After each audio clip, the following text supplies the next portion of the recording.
Okay, we're ready. All right. Good morning, good middle of the day. Thank you for inviting me. My name is Denise Roberts. I've been here before, talked with you last year about this time.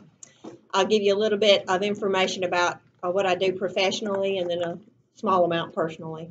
Professionally, I'm a registered dietitian, a certified diabetes educator, and insulin pump trainer at Anderson Hospital. We have a diabetes center on the corner of 23rd Avenue and 16th Street. We've been there for many, many years. And we invite you, if your family you have needs regarding diabetes or just special nutrition questions. We do medical nutrition therapy, which means I do diet instructions for numerous things. So you don't have to be diabetic to appreciate our services. We receive consults from physicians in the area in Western Alabama. We don't have in this area an endocrinologist, but we do start people on insulin pumps, train them, help them. We offer sensors, which means that that's just another mode of therapy for people trying to control their blood sugar. So that's what we do outpatient, and we also do nutrition and diabetes education in the hospital setting. So we're quite busy. We have one of the other hats that I wear is to help in our cardiac rehab center.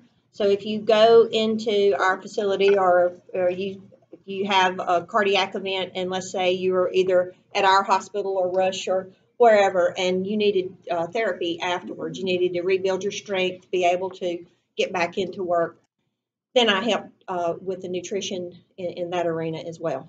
So that's what I do professionally. Personally, I am 55 years old. I've got 2 grown children. One just finished medical school. So you were talking about your daughter's friend. I'm going to look up and there's going to be my son. Hopefully not. He's going into radiation oncology. My daughter is a registered nurse now living over in Alabama. If you know where Gunnersville is, she lives in Huntsville, works in Gunnersville. And my husband and I live in the area, just in the Clarkdale area here. And we've been here since about 2002. And then, well, my husband thinks so. He thinks he's going to be taken care of in his older age, but I told him we'll probably be the last ones on the list. And the topic today, as we get into what we're going to talk about, and I really like to speak informally. If you've got questions, throw them out there because I want you to learn something from what I'm bringing to the table, so to speak.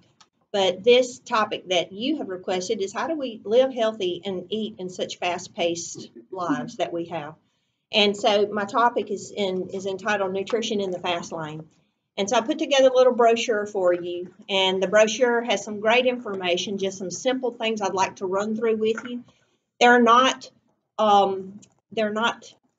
bits of information that you have never heard before, but we have a tendency in our lives to accept things that are either grandiose. I call it the all or nothing approach, especially in nutrition. And we seem to have a problem with accepting the fact that a life of moderation is going to be the sustainable approach. It doesn't make a lot of money. Good nutrition doesn't sell. Can I put it that way? If I had a topic or a headline, then the one most recently is going to be the keto diet. Well, I've got news for you. I was at Mississippi State many, many, many years ago, and the ketogenic diet was there then. The ketogenic diet is a therapeutic diet that we use for patients with seizure therapy. So it's not anything new, but it is something that unfortunately, when used inappropriately, sells a lot. You know, you can waste a lot of money on that. My point is that diets are not sustainable.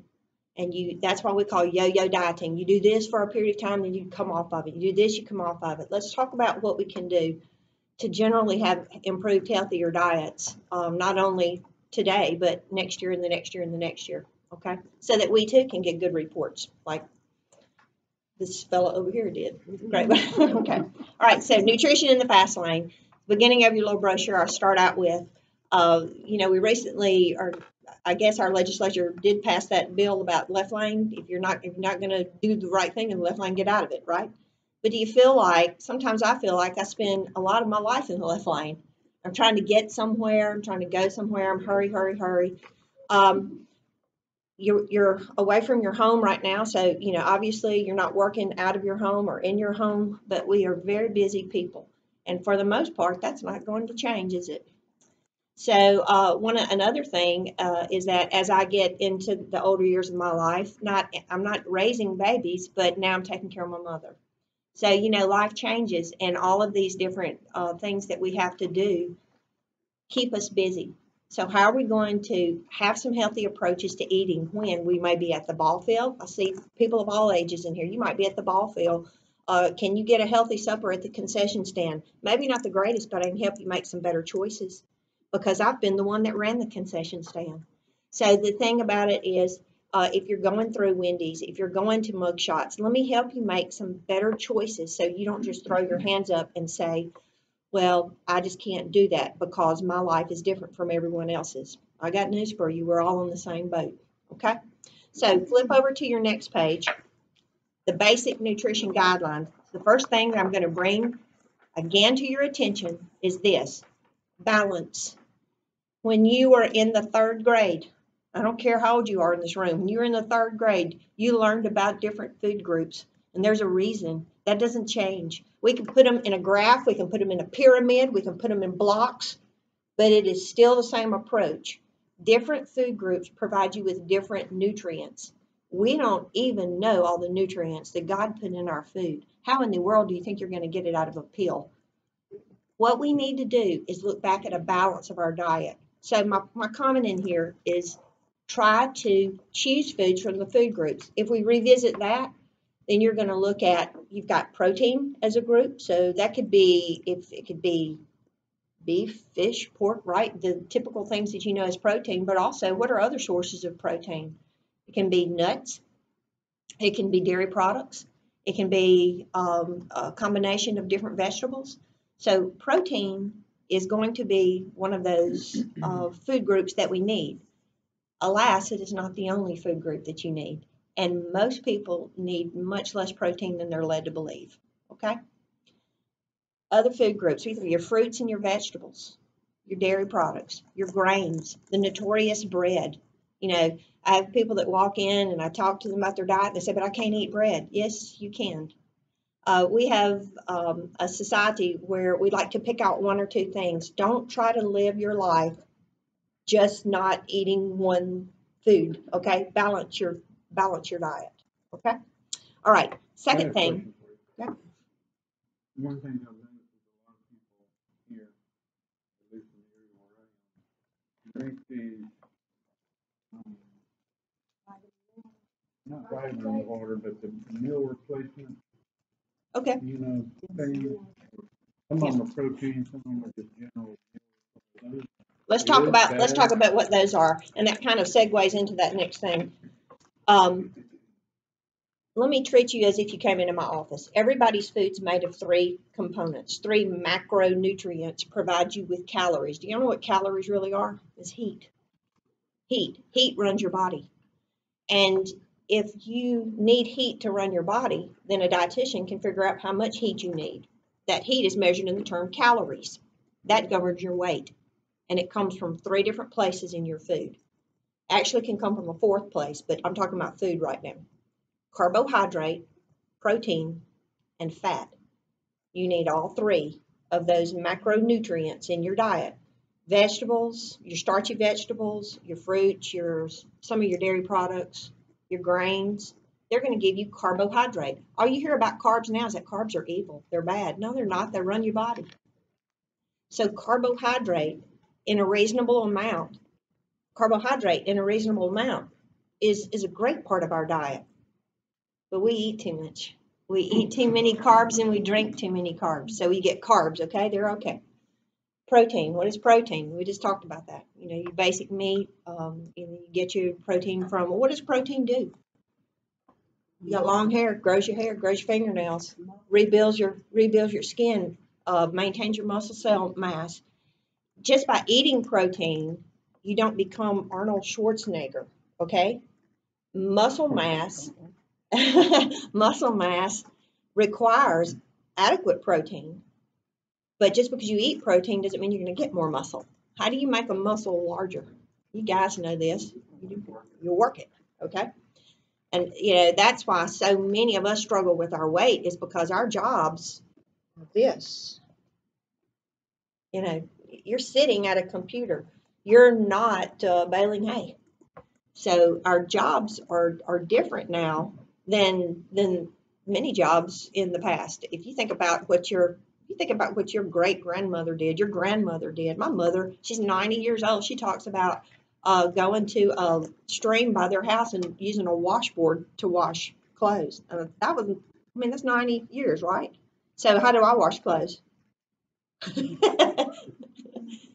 So, case in point, calories are the energy that run your body, and you'll get it from carbs, protein, and fat.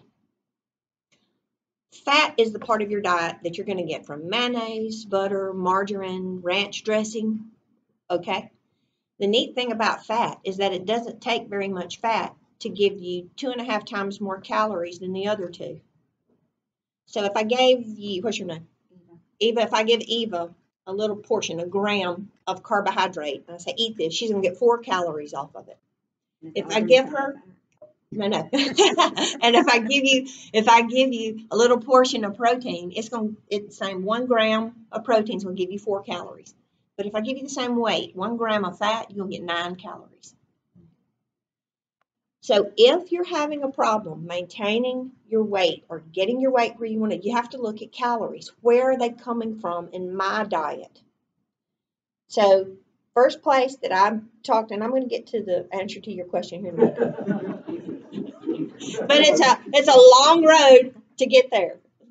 When you look at where your calories are coming from, the first place I'm going to ask you to look for is your diet, has it got extra fat in it?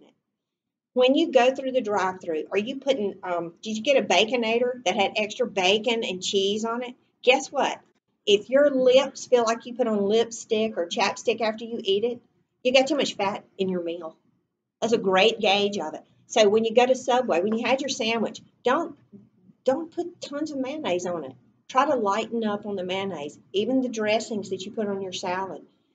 Lighten up on those. If you can choose lower fat dairy products, it's a great place to find a way to lessen the amount of fat in your diet. You know the difference in a cup of milk, a cup of whole milk, and a cup of skim milk? It's about 70 calories. You got 150 calories in whole milk, and you got about 90 in the skim. You say, well, I can't stand skim. We'll go up and do the 1%, but try not to do the whole milk. And please don't misunderstand me and go buy half and half, which one man did. And so he had a lovely time with that. So look at the fat in your diet. And if you can opt for things that aren't so fatty and greasy, do that. I talked to a man yesterday. He loved bologna. Well, a dietitian, that just sends us into spirals, We don't want people eating bologna. Do you know they make lower fat bologna? Did you know this? Which I hate to even mention this, and you might need to bleep it off of this little video. But they make lower fat Vienna sausage. Now, please, I am not recommending that you go buy Vienna sausage, but they do make it. Do you know that Mississippi State, go Dogs, Omaha, Mississippi State makes a lower fat Edam cheese? So any of your food products, what about sour cream? If you are going to put sour cream on something, try to get the light. Cream cheese, get the lighter. The third less fat, Neufchâtel. I don't even know if that's the correct pronunciation, but it sounds good, doesn't it? And so if you can't tolerate something, let's say like a fat-free something, go for the one that says that it's light. Your butters and your margarines. We recommend that you use the soft vegetable margarines. Butter is a saturated fat. It's bad fat. So is stick margarine. It's bad saturated fat. But when you're looking for your margarines that you're using, you can use the ones that say something name brand light. So that would mean that it's got about a third less calories in it because it's watered down. You can't make your pound cake with it. It won't taste good. But you can put it on your toast and you put it in your baked potato. And you've cut your calories, but you haven't lost the good taste. Cut the fat in your diet. You understand what I'm saying? When you go to the store to buy your sliced cheese, get the cheese made with 2% milk. Get the grated cheese. It's right there. It's right there. Get it. Try it. Don't mention it to your family. I had one lady, her husband said that he would never drink anything but whole milk. So she didn't buck it. She went and bought 1% milk. She poured it into the empty jug of the whole milk, and he never knew the difference. Passive aggressive. All right, so controlling calories. When we get back to carbs, protein, and fat, if your issue is fat, and most of us can work on that, work on that. Those are things that you can do. The next issue that I see as a dietitian for 30 plus years, living up, working all the time in Mississippi, is that we eat too many carbohydrates. Carbohydrate, the big word carbohydrate, just simply means some form of sugar in food. It can be simple sugar that comes in our milk and our yogurt, in our fruit. It can be starch, which is sugar stuck together in a chain. But on the label, you're going to see the word total carbohydrate, and that label has to encompass any source of carbohydrate, food sugar, in that product. So the issue for many people is that they consume a lot of carbohydrates in what they're drinking. And I don't mean to pick on anybody, but I see a perfect example of this. So Shirley, I want you to hold. Does Dasani have a label? Does it have a nutrition label on it? If it doesn't, all right, can you tell me how many calories are in the water? And you know this off the top of your head. Get ready. You know I'm coming to you. That's all right. I just need the label, okay? I need the label. So how many calories in the water? All right, how many calories in the Coke? 140. So it's 140, and there's one serving in that can. But if you had a 20-ounce Coke, a bottle Coke, it's 250. So here's a simple math. You're all banky people. I hope you're numbers people. It takes 500 extra calories a day to make a pound of fat a week. All right, 500 extra calories a day makes a pound of fat a week. 2 Cokes. Now let's kind of skip over this nice lady in the blue shirt. Let's say she had a bottle Coke and it was 250 because that'll work really well. Or a local establishment that serves big glasses of sugar sweet tea that you can get many refills on. Watch what you're drinking because 2 sweet drinks of 20-ounce portions a day is 500 calories. Busted. You say, well, I don't ever drink Coke. I just drink Sprite. I get that all the time. I don't ever. So what? You're drinking water mixed with what? Sugar. And sugar, that's your energy's coming from carbohydrate. Got it. But it's 250 calories. And if I do that, I had a young lady. She was 21 years old drinking 8 Mountain Dews a day. 1,500 calories in Mountain Dew. Her food was not her issue. Watch what you're drinking. Now, years ago, being the great dietitian that I am, I took my family and I said, you're not going to get sweet tea anymore. You're just going to get tea made with Splenda. And they revolted. But what we came to was middle ground. Instead of putting a cup and a half of sugar in a gallon of sweet tea, and the establishment that I'm talking about, theirs is more like 2 cups in a gallon. I had a lady the other day in the hospital, she was putting 3 cups of sugar in a gallon. We had some insulin for that one. But on average, in the South, we'll do a cup and a half, 2 cups of sugar in a gallon of sweet tea. And that's going to be just about those big glasses, roughly 250 calories if you're looking at a big 24, 32-ounce glass. And how many of those can we drink in a day in the hot, humid June, July, August? A lot. Don't drink your calories. If I can tell you anything today, make that change. You say, well, okay, I'm not going to do any of that. I'm just going to drink fruit juice. Oh, I'm not going to do that. I'm just going to drink Gatorade. Look at it. Pay attention to what you're doing. There are some great little icy drinks. Do you love ices? Aren't they wonderful? Great. They're about 200 calories. I had a lady, she called me, she said, I'm not going to have anything to eat at lunch. I'm just going to have a smoothie. Okay, I said, well, let's go into it. Let's see what makes up your smoothie. And when we did it, she was drinking, on average, and I'll give you a little app you can put on your phone. It's a great little app, but that particular one that she chose was just like a milkshake. It's about 700 calories. Yeah. So the deal is this. Get your calories from your food and don't waste them on what you're drinking. Now, there are going to be days when you can't do that. But for the most part, That's what you need to do. Now, I'm finally getting to your question. If your meal is a meal replacement, let's say it's a Boost high protein or what, look at the calories. The calories are either going to come from carbs, protein, fat. As a dietitian, I'm going to tell you that you need one of those meal replacements that gives you some carbs, gives you some protein and fat, not just all protein and fat. Okay? So the ones that I'll use when I'm busy at the hospital and I don't have time to sit down and eat, I will use Carnation Instant Breakfast has some great ones in a little 6-pack, and there's one called Light Start, little blue cap on it. Usually I can't find it because when I do things like this, I tell people my secrets and then they go buy my stuff. So I can't get it. But the Carnation Instant Breakfast is a great one. I'll use the green top one, which is high protein, or I use the one called Light Start. Then Boost is the one I like the flavor. There are many different ones. Boost high protein or Boost Calorie Smart, wonderful drinks. But check your calories out on that. If I am an active woman, 55 years of age, I can burn 1,600 or 1,800 calories easily in a day. And so if I say that, then a 500 calorie meal for me is that's a good number, 500 calories per meal. Even leaves me some for some snacks. So if my drink is only providing me with, 200, 300, 400 calories, I'm in line. But I've also gotten nutrition from it. I'm not using a Coke or a Sprite, which is just sugar, and it's not giving me any nutrition. I'm trying to get nutrition in the tightest way that I can, because I don't know if any of you have noticed, especially ladies in the room, the older that you get, your margin of error shrinks. Do you know what I'm talking about? You used to could eat a piece of cheesecake and it not bother you, but now it is. Why is that? It's not. It's not. You're correct. But the reason that it is more of a lady thing is because of our hormones.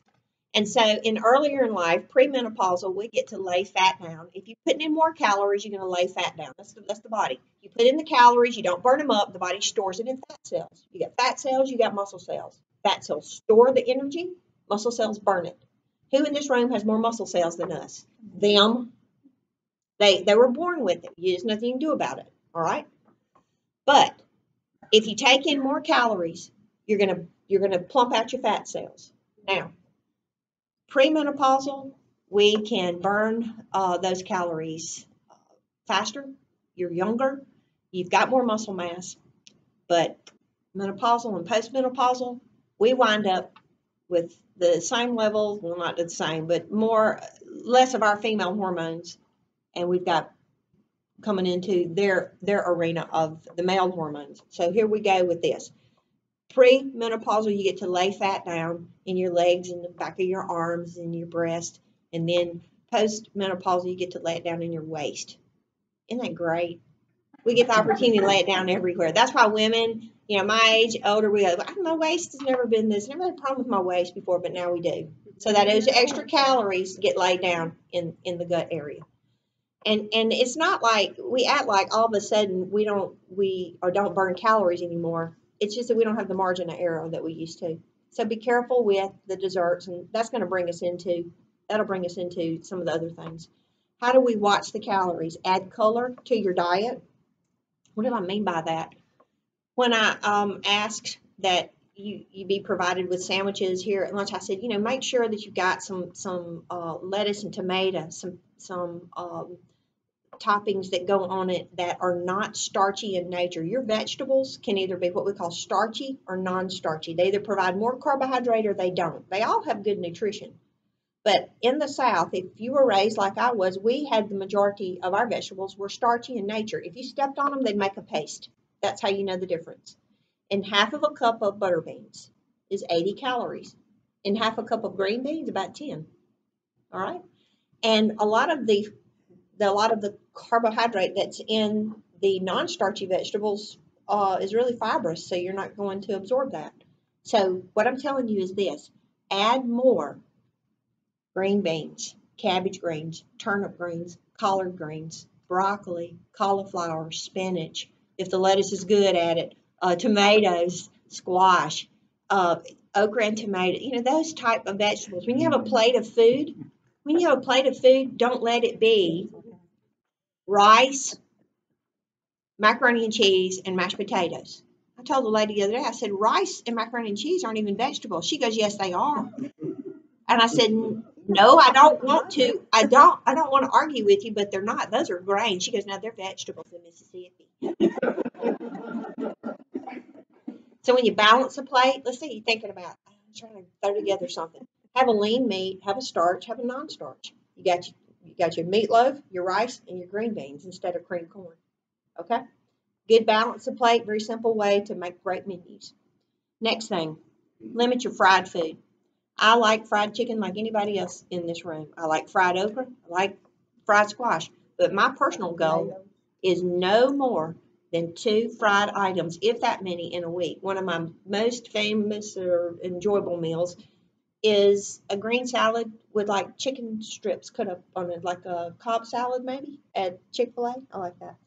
So that's a fried food. It's deep fat fried. It has a lot of fat in it. So I allow myself 2 of those choices a week. If you sit down, if you leave, let's say you've got a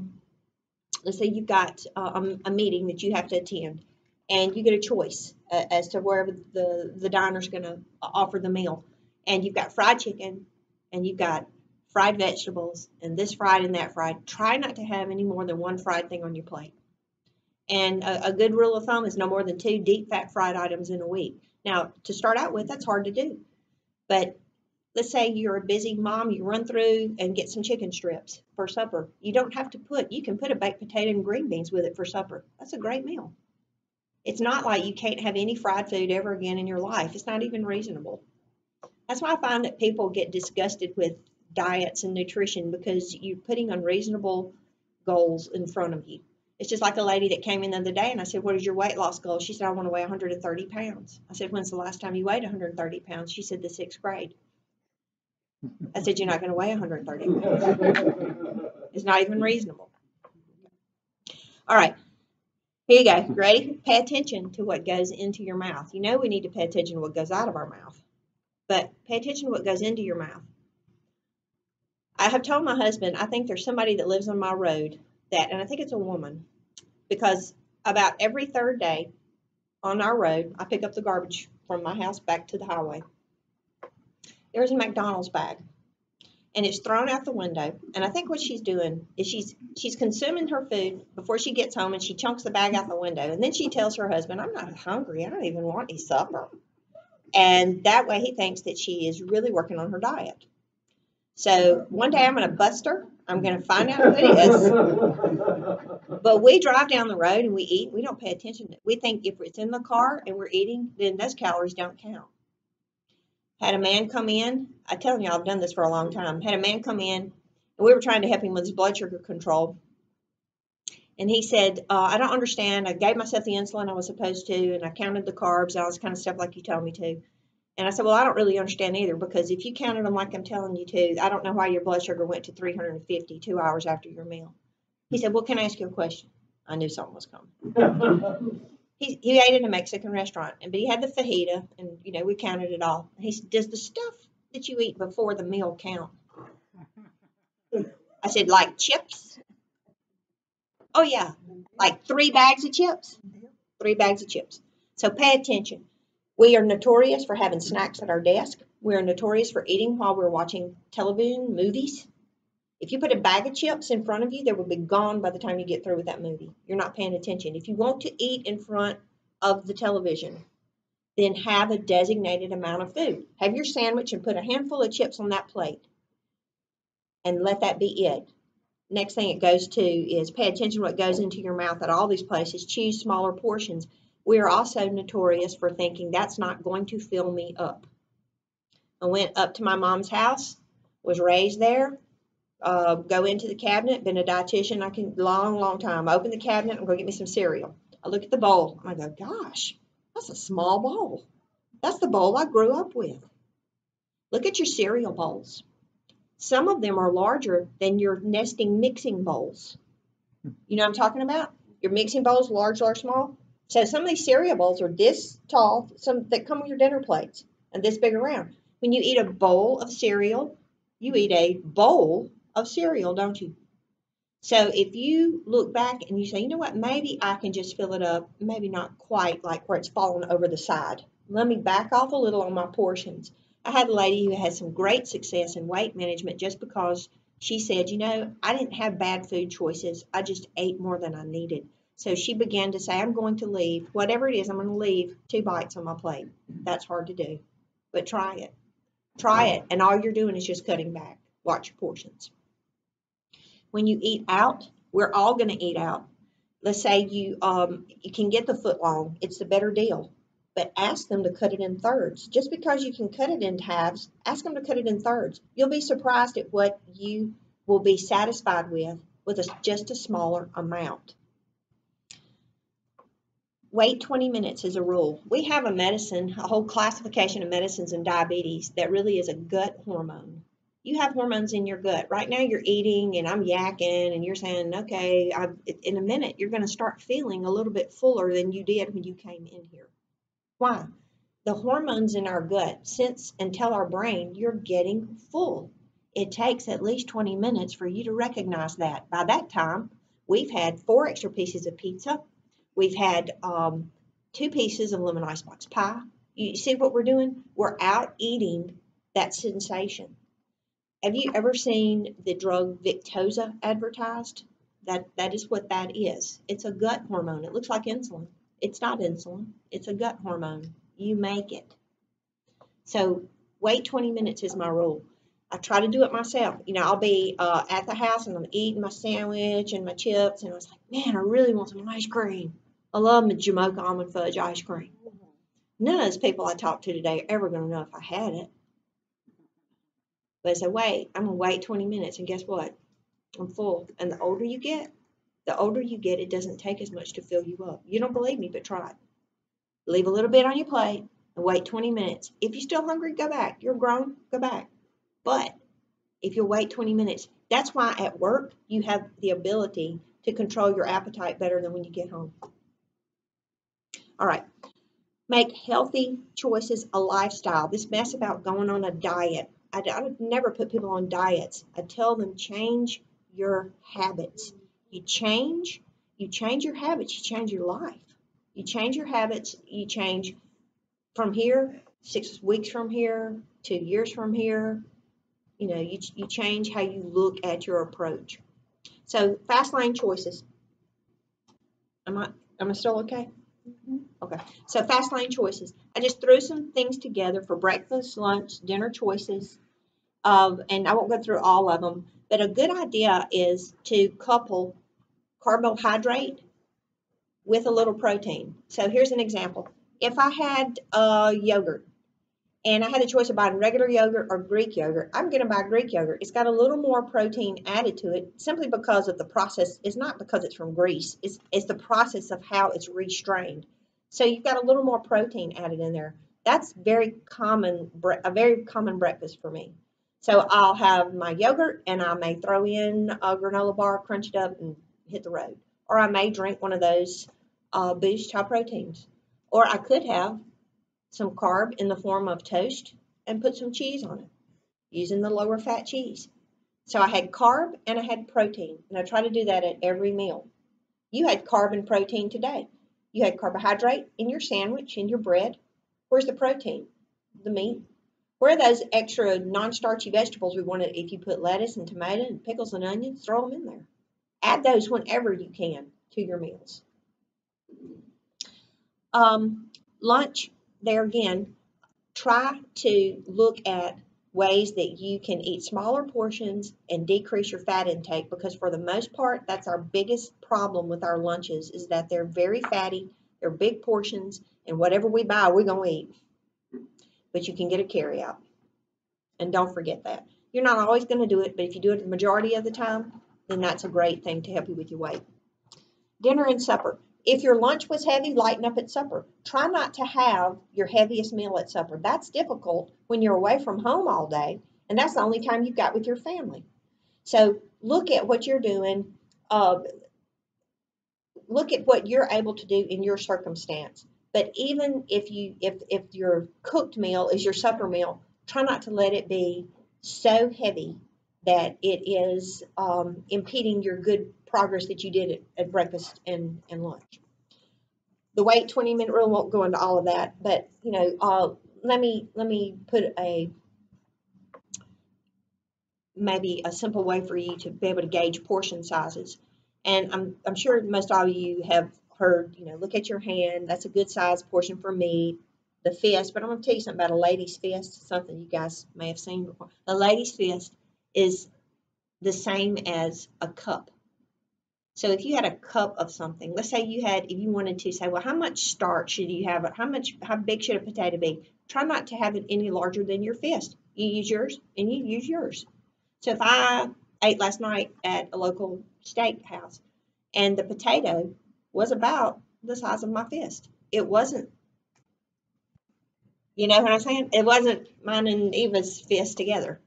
So when you are looking at your portions, that's a good way to kind of measure it out and say, maybe I don't need quite as much rice as I thought I did because it's a little bit more than my fist.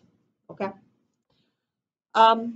Flip over to the back and I've got some scenarios. I didn't mention the concession stand. How many of y'all are in the ball game arena of life? Love it. Love sports. Love it. My son was a basketball player, and my daughter was a softball player, and good athletes, and we just enjoy sports. And so that's not something that you should say, well, I don't want to go down there because I'll eat bad. Well, just look at the concession stand. You may have terrible choices there. I don't know what you got. But if you do have some grilled, try to opt for those grilled chicken sandwiches, grilled burgers, instead of going for the big fat hot dog with the chili on top of an extra cheese, and the nacho cheese sauces are really high in saturated fat. There's not a whole lot of way I can help you with that and making that healthier. If that's what you do every now and then, no big deal. But if it's 2 or 3 times a week at the ball field, then we've got some substantial calories coming in there and bad fats. Simple things. If you got the option of popcorn instead of using the nacho cheese, well then, opt for that. Or if you do get let's say you do get the nacho cheese, see if you can do leaving 2 bites. Leave a little bit in there. At least you didn't have all of it, and don't chase it down with a regular Coke. Use your water. Use your Diet Cokes. Okay. If possible, maybe eat before you go. Support your team by other ways. You don't always have to spend bazillions of dollars at a concession stand, but that's part of life, and don't let that hinder your participation. Let's look at 3 different scenarios. School day, running late. That's going to be for some people in this room. You got a school day, you're running late, just enough time to throw together some lunches. Here are some options for breakfast for the children, which 2 are the most nutritious. The first one is super easy, grabbing Pop-Tarts and a Coke. But I think you know that is loaded with carbohydrate and not too many nutrients in there. Granola bar and yogurt, banana and peanut butter, pretty good choices. Really fast, gives them some carb and protein at the same time, and out the door they go. Here's a little caveat to peanut butter. You guys will appreciate this. I go into the kitchen. There's my husband standing at the sink. He's got a peanut butter on his spoon. It's this tall, and this much peanut butter. He's just loving it. And I said, dude, that's about 600 calories worth of peanut butter right there at 9 o'clock at night. He said, excuse me, no one called for a diet instruction. You can go to the back of the house. Peanut butter is a great type of fat, good substitute for fat, but use it as a substitute for protein and fat. But use it as that. In other words, you get home, you're tired. A lot of times, like if I'm keeping my mom and I get in at supper, I'm going to have a peanut butter sandwich and a glass of milk. I don't have a peanut butter sandwich and then my meal. That is my meal. Peanut butter is my meat. Okay? So peanut butter is a very condensed, high calorie protein and fat source because it's got a lot of fat in it. Pretty good fat. But still it's calories. Do you know the little to-go cups that you can get? They're 250 calories. Now, that would be fine if you're making your sandwich out of them and that becomes your meat. And I use those simply because they're pre-portioned. And that keeps me from going to the jar and getting the knife and swirling around and dumping a wad of it on my plate. And then we do that. Yeah, but I had apples with it. Fine. But you had 600 calories worth of peanut butter. Okay, then we add jelly. But again, that becomes your meal. That's not something. If we're talking about a 16-year-old guy that's doing 2-a-day football practices, we ain't talking about the same thing. He can burn 5,000 calories in the first part of the day, but that's not us. Okay. All right. Second thing, you're ordering out for lunch today. The office is trying to improve the choices, so you get either. We try to pick out the best one. What do y'all think? Duh, you got it today. But why is C the better choice? Can I never have the other ones? No, I can, but I've got to get smarter when I go to get a burger and fries and a Coke. You'll see me. I'll get a burger. I don't know. I don't know if I should mention if you're on video this thing, but anyway, we've got local restaurants have awesome hamburgers, but their hamburgers are this big. Do you actually think you have to have that large hamburger? No, that same establishment serves one that they don't call it a junior burger, but they have a junior burger, and it's the normal size that you would make if you were at your house making it. And that's the way it is with just about every place. If you go order a junior burger, it's the normal size hamburger you would fix at home. If you're going to order that Big Mambo Jumbo, you need to leave 2 bites on your plate. Okay? All right. We love supersizing. We think supersize is the best deal in all the world. Okay, if you want to spend more money on your blood pressure medicine, your cholesterol medicine, and on your diabetes medicine, go right ahead. But supersize is not what we need. Let smaller portions, see if you can't get yourself satisfied. Just try it one time. Go through and get a small order of fries. Try it. And you say, Denise, it's never going to work.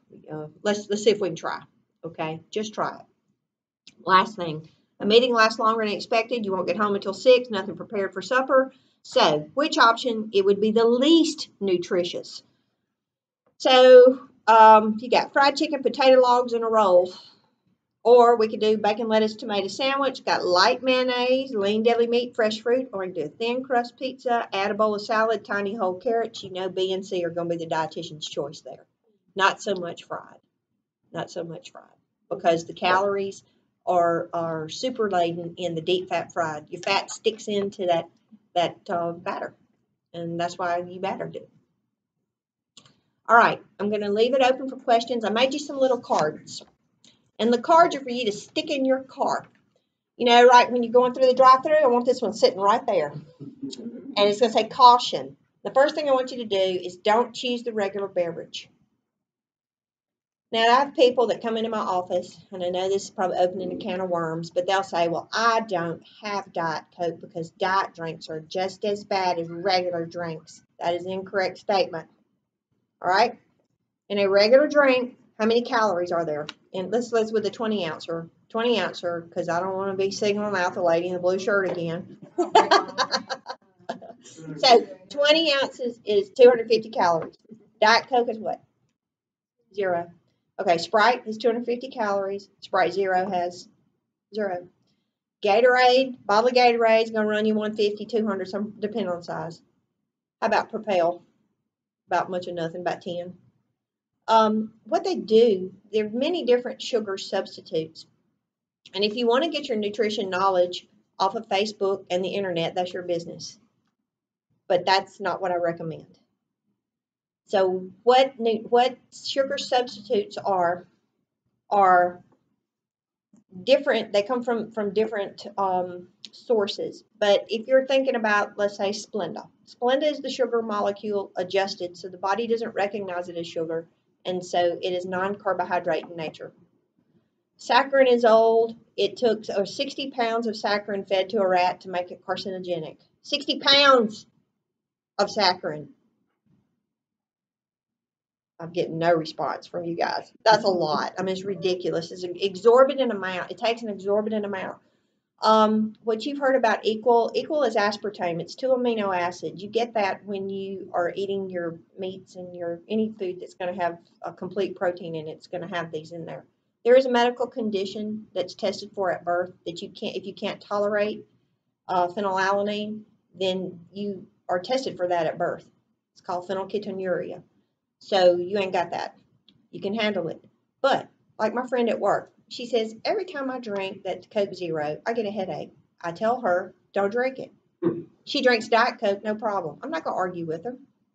But my point is this. Water is best for all of us. We know that. But I don't drink. Sometimes I don't want to drink water. I want something else. So I'm going to get Crystal Light. I'm going to put that in there. I'm going to get my little thing of Propel, put it in there. If I want a Gatorade, I'll get a Gatorade, a Propel or a G2, which is at least less. Or I'll get Powerade. Now has a Powerade Zero.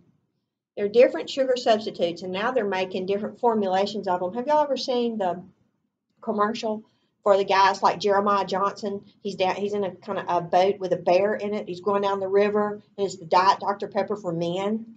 It's called Dr. Pepper 10. Have you ever seen it? It's in a gray can, and it's about 10 calories. So Dr. Pepper 10 is a low-calorie Dr. Pepper that has one type of sugar substitute and another type in there. Go for calories. Look, am I getting a bunch of calories out of this drink? No. I like the way it tastes. Drink it. Watch things like Mocha Fraps, and we got a new Starbucks that we opened up about 2 years ago at our hospital, like we really needed it. But it's you can get 700-800 calories in a Mocha Frap. Do you realize that? Don't go get that every day.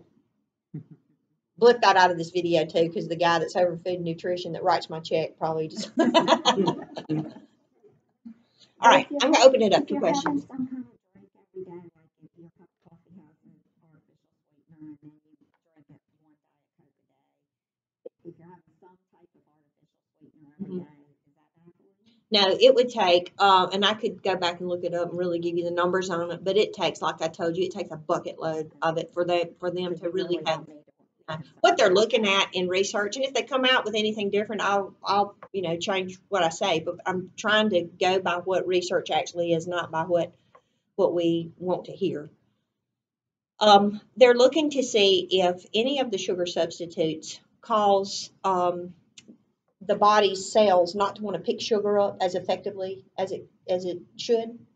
It did it in some rats, but those were small studies. Anytime you look at a study, like if you're coming in here and you ask 3 people their opinion, and then you say 1 out of every 3rd person said, and you only ask 3 people, that's not a good study. So a lot of these studies are very skewed, and good research is what you go on, and good research has to be repeated, and it's just not there yet. How about another thing that's on the topic of nutrition is, you ever notice now that everybody wants coconut oil? You ever seen coconut oil now? So it's like those big old globs of fat floating around at Sam's. Don't get that. If you want to put it on your legs and your hair, that's fine. But don't be drinking that and putting that in your food. It's just very saturated fat. It still is. It is a saturated fat. Now what they're looking at is, are all saturated fats equal in how the liver puts together packages of cholesterol? We don't know yet. We think it is. We think it is just as bad. But the point is, we don't need all that fat anyway, do we? What about nutritional studies that show like Mediterranean people heart disease? Yes, but look at everything else in the Mediterranean. Look at everything else in the Mediterranean diet. They're doing whole grains. They're using all of their other fats most of their fats are unsaturated fats. So I mean, they have a lot of other good points in their diet. A lot of their vegetables, the vegetables that we talked about. I don't think in the Mediterranean diet macaroni and cheese is a vegetable. It's not, is it? But it is where we live. So there are really good points. The Mediterranean diet's a great approach to eating, but I'm not going to eat exactly like that. That's not how I was raised, and it's not how I enjoy. But I can eat a healthy Mississippi diet. I've done it for 55 years. What about those people, I won't say eat healthy during the week? Weekend with the warriors. Understanding that you can do just about anything you want to on the weekend. Well, it's just like when I ruptured my Achilles tendon because I decided I was going to go play a basketball game. I was a great basketball player, so I was going to go play a basketball game, but a little bit older than I was in the alumni basketball game. It's like weekend warriors. You don't do anything all week long, and then you're going to go do something during the weekend. So I guess the bottom line is this: everybody's kind of got their way of going about things. But if you can keep yourself in the reasonable weight, your blood sugar's good, your blood pressure's good, your cholesterol's good, who am I to say? But if you are chug-lugging 12 packs of beer. I had a guy one day, he said, I don't drink. Well, maybe on the weekend. And I said, well, how much on the weekend? And it was, I mean, I was like, oh my, I don't even, let me go calculate how many calories that would be. But the body is going to burn calories 24/7. I mean, we don't ever stop burning calories, right? It's not. So if it levels out and equals out, then you're going to maintain your weight. But chances are, and the people I've known through the years, that didn't work in the long term. Another thing that doesn't work too well is not eating but one meal a day. Ladies, we're terrible about doing that. We get up in the morning and we're on a diet until about 4 o'clock. And then, Lord help us. Take your food and eat it throughout the day. Eat reasonably, and you won't be so hungry at that evening meal. Your hunger hormones are greatest in the afternoon. And a lot of times, what you're wanting is something to drink. So first thing I would tell you, if you're leaving work and you say, I've got to have something, drink something first. Go get your diet, Dr. Pepper, whatever. Get some water. Get a, decaf coffee, whatever you want, but drink something. Drink something that's non-calorie and see if that doesn't take the edge off. It does. It takes the edge off. All right. Y'all got other questions?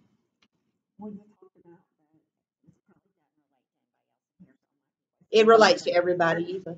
The older women, our metabolism changes, and we cut back on calories and how much we eat because of that. You know what we don't do?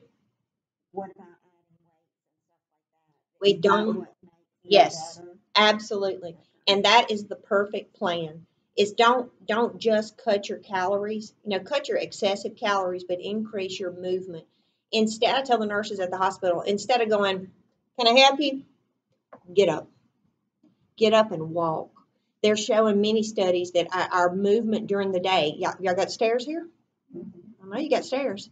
So maybe 5-minute break. You're going to run to the bathroom, go up to the second floor and come down. You say that's not going to do anything. Try it. Try it. Cut back on your food, but increase your activity of daily living. It absolutely does. And then you need some regular physical activity. Through the years, I've done different things. I've got a skin disease I have to take a shot for, but it affects my connective tissue and all this kind of stuff. So through the years, instead of running, I've done treadmills. I don't like going to the gym, so I've used my own equipment. Now I'm doing an elliptical, and I'll do it some, then I'll go out to Bonita some, but I don't do anything every day. I don't. My schedule doesn't allow that, but I can do it 2 or 3 times a week, and fit in, 20, 30 minutes. And do something. Lady left my office the other day, and I said, what are you going to do? She said, more than I've been doing. And I said, that'll work. You're looking at the books and say, you have to get 150 minutes of this. Okay, thanks a lot. But right now I got to take my kid to softball practice. And that's most important. I got to go take care of my mom. That's most important. But when I can, get on my elliptical, and that's why I got it at my house, because before I leave to drive to her home, I can get in 30 minutes. Do what works for you. The same thing that I'm going to tell this lady is not going to work for this man, because their lives are different. We've all got different things. We've got to work it in. But all of us can get up and move more. And it does make you feel better. The hardest part of that is doing it. It's just doing it. Okay. I have 4 minutes to go. What if you do like to drink your calories? Like, you give up food and I can just drink my calories. Yeah, and the point is, all right, so that's a very good point, because let me bring this I'll just bring this up. A man who was a professor of nutrition at a university in the United States challenged his students. He said, I'm going to put myself on an 1,800 calorie diet, and every man in this room, if I put you on 1,800 calories a day, you would lose weight, and that's why we hate you. You understand that? Okay. So he said, I'm going to, he calculated how many calories he needed, and 1,800 calories. I'm going to tell you where they came from. You ready? Little white donuts, Dorito chips, and honey buns. His students said, you will never lose weight eating those foods. He said, yes, I will, because I'm going to eat 1,800 calories worth of those foods. Now, you understand what he was trying to show them? Calories govern your weight.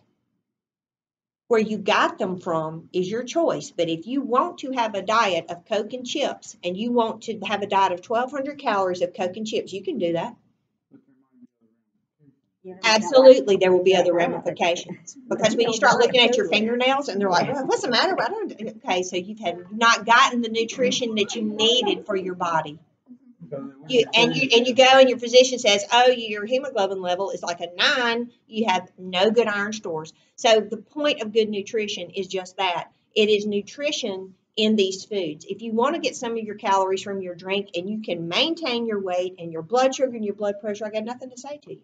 Okay, I got, you're doing it, but you're making those choices, and you're making those choices. I think of a lady that her breakfast was, what's the one that comes with 2 things and the little candy was 2 Reese's peanut butter cups. So the 2 peanut butter cups, that was her breakfast. But the point is, if you take in less than you burn, you're going to lose weight. If you take in the same amount you burn, your weight's going to stay the same. If you take in less than you burn, you're going to lose weight. It's energy balance. And where you get your energy are carbs, protein, fat. But the 4th place that I didn't mention was alcohol. Alcohol is loaded with calories. Loaded with calories. So if you say, well, I'm only having a glass of wine, how big is your glass of wine? So, the thing about that is, the thing about alcohol is that those calories count. Well, now we have those Trulies, like carbonated water and alcohol, 100 calories for a beginner. Well, whoop-de-doo. We'll see you with your DUI.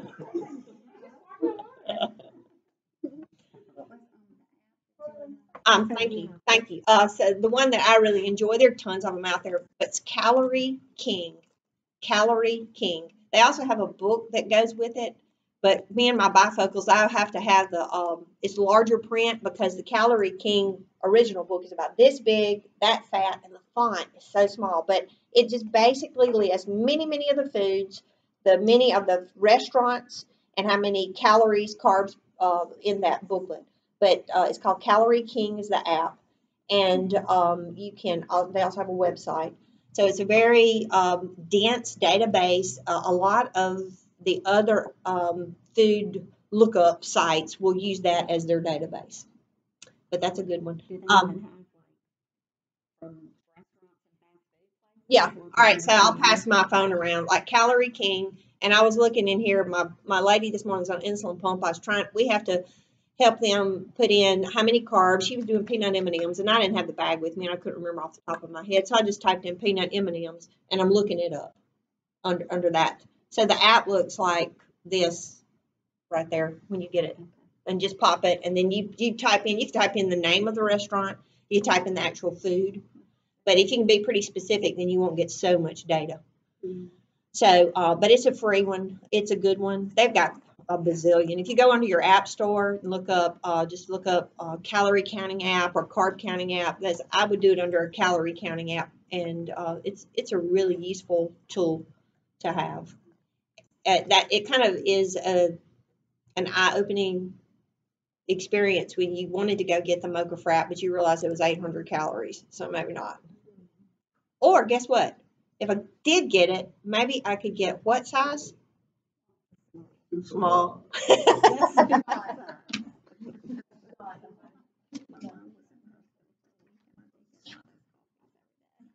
Yeah, and the thing about it is there are going to be times in life when none of this is applicable.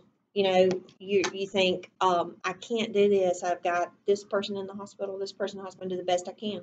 My lunch may be a pack of nabs, and if I hadn't had anything, it might be a regular Coke. And that day I didn't get but 350 calories. So is that normal? No. But what you do most of the time is what is going to have an effect on your health. And I think we all can agree with that.